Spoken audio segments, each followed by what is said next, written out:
In almost 60 years, something Star Trek has done really well is kicking us so hard in the face that our jaws hit the bloody ground. With that in mind, I'm Sean Ferrick for Trek Culture, and here are the 10 Star Trek moments you never saw coming. Number 10. From Hell's Heart I stab at thee. While the death of Khan himself may not have been the biggest shock that Star Trek II The Wrath of Khan had to offer, his actions spelled certain doom for one of the core members of the Enterprise's family. We're speaking, of course, about what is arguably the greatest tear-jerking moment in the entire franchise. As Khan spits his final curses at Admiral Kirk, the Genesis torpedo begins to activate. Unless the ship can get away, it, along with all of its crew, will be claimed by the matter-transforming energy waves before being wiped out of existence. With Scotty suffering acute radiation sickness, things are looking especially dire. Spock's sacrifice frequently tops the polls of the saddest moments in all of Star Trek. There had been a leak in advance of the film that Leonard Nimoy would receive a death scene in the film, though director Nicholas Meyer tormented the audiences by including the Kobayashi Maru test at the film's beginning. Therefore, when the Vulcan entered that chamber, the audience was howling along with Scotty and McCoy, knowing full well that there was only one possible outcome, even if it would be undone in the following film. Spock's death, even when one knows what's coming, still shocks and saddens to this day. Number 9. Sela. The death of Tasha Yar could easily have found a place on this list. Denise Crosby, tired of not having enough to do during the first season of The Next Generation, asked Gene Roddenberry to be released from her contract. Tasha was killed off in a move that was as shocking as it was pointless, and that could have been the end of the character forever. Along came Yesterday's Enterprise. This third season episode went a long way toward giving Yar the send-off she deserved, while also giving the audience one of the greatest episodes of the show. This spelled the second time, presumably, that Yar had been killed off. Surely that would have been the last time that Crosby's face would have been seen, barring flashbacks, right? Wrong. Wrong to a level that expertly played on the audience's expectations. The fourth season of the show ended with the stunning, if a little confusing, revelation that Tasha Yar was a Romulan, except that she wasn't. When the fifth series began, audiences discovered that the version of Yar that went back in time aboard the Enterprise C had given birth to a half-Romulan daughter, Sela. This revelation perfectly brought the actor back to the show while expanding her own story arc and creating an entirely new character. Definitely not what people had expected as Picard uttered the infamous line, "Let's make sure history never forgets the name Enterprise." Number 8. That's unexpected. The penultimate episode of Star Trek Picard's first season sees the crew of La Sirena doing their very best to escape from the Zhat Vash. They exit a transwarp tunnel, then immediately find themselves under fire from Narek in his little snakehead vessel. He continually outmaneuvers them at every turn, and for a moment things begin to look grim. That is, until Riosh looks skyward and mutters, "Well, that's unexpected." From another transwarp corridor bursts the artifact, the Borg cube that had formerly been home to the Romulan Reclamation Project, but is now under the control of 7 of 9 NRXBs, a collection of former drones. Though the moment is short-lived in its glory thanks to the arrival of some giant space flowers, just go with it, that sight of the massive ship emerging from a corridor was something that had been teased dozens of times in Star Trek before, not least in Star Trek Voyager, so the shock of watching it erupt in glorious HD was a genuine surprise, along with being one of the best punch-the-air moments in the show. Number 7. Seska is a Cardassian.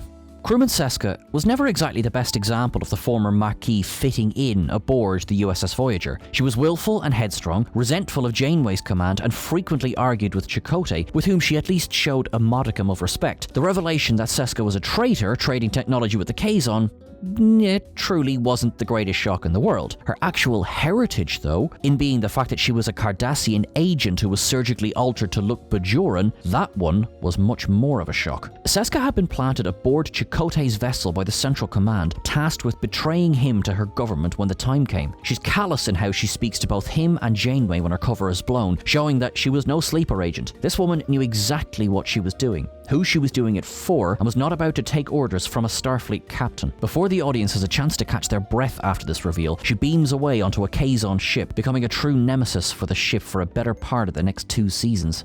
Number 6. Nog loses a leg. The horrors of war were something that Star Trek Deep Space Nine attempted to depict long before Enterprise or Discovery ever got a chance. With the exception of some original series and Next Generation episodes that dealt with the shades of PTSD, Deep Space Nine was the first to truly showcase the lasting impact of injury from combat. That it would be Nog, everyone's favourite little Ferengi, who would suffer was a masterstroke on the writer's parts. Aaron Eisenberg brought an earnest nature to the role that endeared him almost immediately to audiences. This was quickly followed by his honest imploring of Sisko to sponsor sponsor his application to Starfleet Academy. The scene shows him expressing his hope to become more than what he is. He succeeds and gains the field rank of ensign by the outbreak of the Dominion War. He serves aboard the Defiant on many engagements, but it's the siege of AR-558 that shows the true impact of war catching up to him. He is selected to join an away team, as his Ferengi ears will give them the advantage in the field. Unfortunately, it's not enough against the Jem'Hadar, as one soldier is killed and Nog is shot in the leg. Though he is saved, Bashir has to remove the limb. Quark's speech to Sisko, berating the captain for sending his nephew on a dangerous mission, is tough enough, but watching Nog struggle to recover during It's Only a Paper Moon is even harder. We may have expected to see the actual impact of war, we just didn't expect it to happen to Nog. Number 5, there are 4 lights. This was a shock that runs in a similar vein to the revelation of Locutus of Borg, but for entirely different reasons. In the seminal two-parter Chain of Command, Captain Picard is captured by the Cardassians and brought before Gul Madred, state torturer for the Central Command. There, he undergoes days of brutal psychological and physical conditioning, all with a view of breaking the man into revealing Federation secrets. While this pushes the definition of a moment to its limit, the entire exchange between the great actors Patrick Stewart and David Warner was something few people ever thought they would get to sit through. Stewart, a longtime advocate for human rights, reviewed tapes of torture provided by Amnesty International to better prepare him for the part. Perhaps the most shocking moment, though, of the story comes not during the exchange, nor during Picard's tortured roar of "There are 4 lights," but from the confession he makes to Troy in the end. Madred managed it. He broke the captain. He would have revealed anything just for a break in the pain. More than that, by the final moments of his ordeal, Picard really had begun to see 5 lights. Number 4. He knows, Doctor. He knows.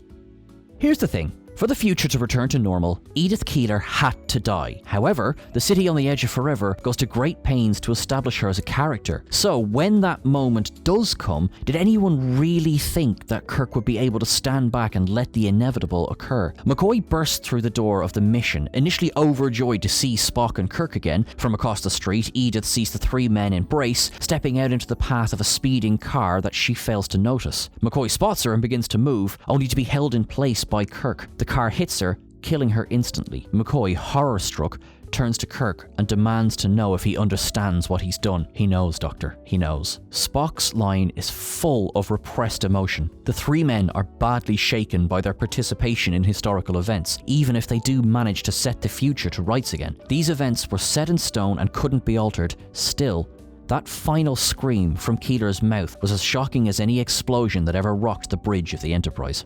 Number 3, the death of Jadzia.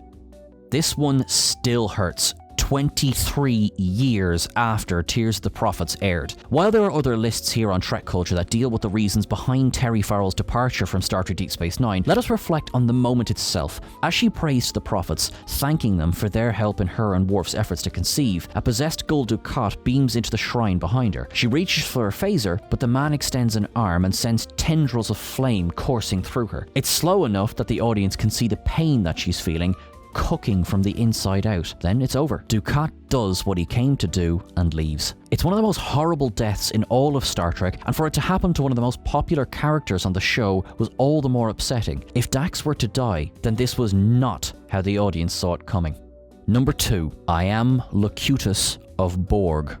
Patrick Stewart was, with LeVar Burton, potentially the most seasoned actor to appear in Star Trek The Next Generation. At this point of the franchise, the idea of a captain not seeing out the duration of the show was unthinkable, as this was many years before Gabriel Lorca would command the USS Discovery. Thanks to the actions of Q, the Federation and the audience knew about the existence and power of the Borg, so when they finally entered Federation space in the best of both worlds, shit officially got real. What no one was expecting was how quickly they would overpower the Enterprise D, board her, and kidnap the captain. Riker quickly assumes command, ordering a rescue mission to go and get the captain back. Bear in mind, no one knew anything about assimilation at this point, so they had every hope of finding Picard whole and intact. It's Worf who spots him, covered now in tubules and cybernetting parts. As he turned to face the camera, the audience's eyes popped out of their heads. This, followed with the introduction by name of Locutus of Borg, made for one of the most shocking out-of-nowhere twists that the franchise ever pulled off. Longest summer ever. Number 1, Defiant ending.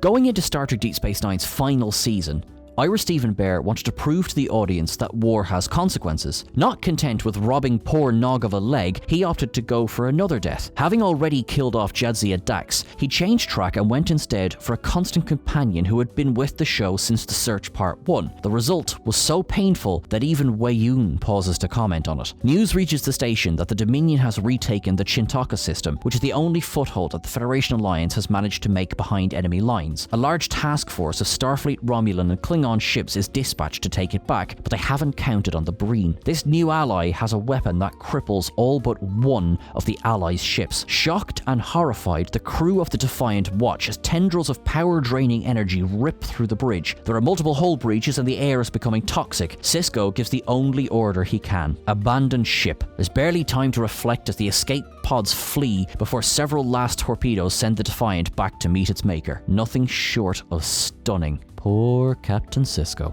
And that is it for our list today, guys. If you reckon we missed anything, please drop it into the comments below. Please don't forget to like, share, and subscribe. Remember, you can catch us over on Twitter at Trek Culture. Just like that, you can catch myself at Sean Ferrick on all of the usual socials. Whatever you do, until I talk to you again, look after yourselves, give us the odd shock, but maybe keep an eye out for the Breen, yeah? You live long and prosper. Thanks very much.